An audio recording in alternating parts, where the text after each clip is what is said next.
मुख्यमंत्री जी खुद ही नारी विरोधी हैं। बीजेपी 100% महिलाओं के खिलाफ है।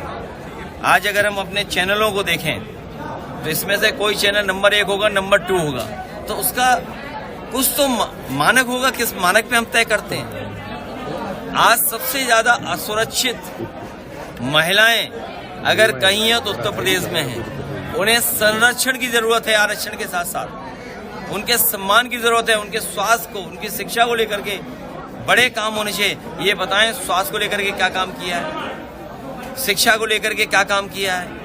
और फिर जब उन्हें आरक्षण मिलना चाहता था, आरक्षण से उन्हें हक अधिकार मिल जाता, तो बीजेपी के लोग क्यों भेदभाव करना चाहते हैं? जब आधी आबादी बोलते हैं तो आधी आबादी ये बताएं कौन है आधी आबादी में? आधी आबादी में पूरी महिलाएं हैं। ये महिलाओं को भी बांट करके आरक्षण की बात करना चाहते हैं। कहा जा रहा बंगाल में एसआईआर के बहाने बड़ी संख्या में वोट काटे गए हैं, वोट काटकर बीजेपी सत्ता में आने के प्रयास कर रही है। उससे कुछ होना नहीं है, बीजेपी हारे जा रही है। और शंकराचार्य के साथ साथ संत महात्माओं का आशीर्वाद अब आपको प्राप्त हो रहा है, इस पर क्या कहोगे सर? हमें तो न जाने कब से प्राप्त हो रहा है। तुम्हारी आंखें ही नहीं खुली थी। अगर आंखें खुली रहती तो शायद पहले से देख रहे होते। अच्छा, सरकार में अगर आप आते हैं तो भूमाफियाओं के खिलाफ क्या कार्रवाई है? वो कार्रवाई होनी चाहिए जो न्याय में है, न्याय मिले जिससे।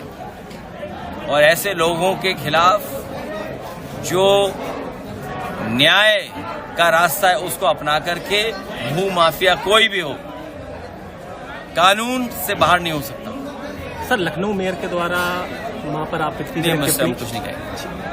ओके। देखिए,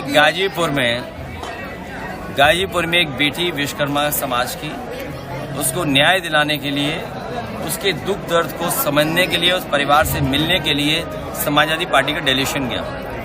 लेकिन बीजेपी और पुलिस ने मिलकर के हमारे राम आसे विश्वकर्मा जी और तमाम समाजवादियों के साथ अपमान और अपमानित किया। अपमानित ही नहीं बल्कि बीजेपी के लोगों से पुलिस ने मिलकर के पत्थर चलवाए। क्या कोई कल्पना कर सकता है कि पुलिस और बीजेपी मिलकर के पत्थर चलाएगी? आजकल तो जमाना ऐसा, वीडियोस हैं, लेकिन सरकार उन पे कार्रवाई नहीं कर रही।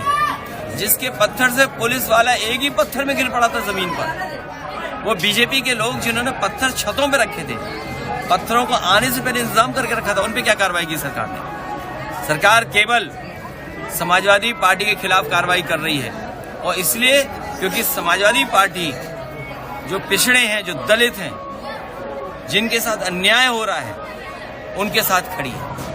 भ्रष्टाचार बीजेपी सरकार में बड़े पैमाने पर बढ़ा हुआ है सर, हर विभाग में भ्रष्टाचार, इस पे क्या कहोगे? मैं अपने पत्रकार साथी का धन्यवाद देना चाहता हूं, क्योंकि आप आंखें हैं लोकतंत्र। अगर हम अपना तर्क, अपना पक्ष रखते हैं तो वहीं हमारे मीडिया के लोग भी खुली आंख से देखते हैं कि कहाँ क्या हो रहा है। मुझे खुशी है कि एक हिम्मत और बहादुर पत्रकार ने ये कहा कि बड़े पैमाने पर बीजेपी सरकार में भ्रष्टाचार है। भ्रष्टाचार ही नहीं है, उत्तर प्रदेश को इतना किसी ने नहीं लूटा होगा जितना बीजेपी ने लूट लिया। स्कूलों की फीस और किताबों के रेट लगातार बढ़ रहे हैं। बच्चों को बीजेपी हटाइए, और हमेशा के लिए बीजेपी हटाइए। महाराष्ट्र में वीडियो सामने आया है जहाँ पे भाजपा के महिला मोर्चा के लोग प्रदर्शन कर रहे थे और वहाँ की लोकल महिलाओं को बहुत परेशान होना पड़ा। यहाँ जो महिलाएं उन्हें बुलाई थी, उन्हें पता ही नहीं था क्यों बुलाया था।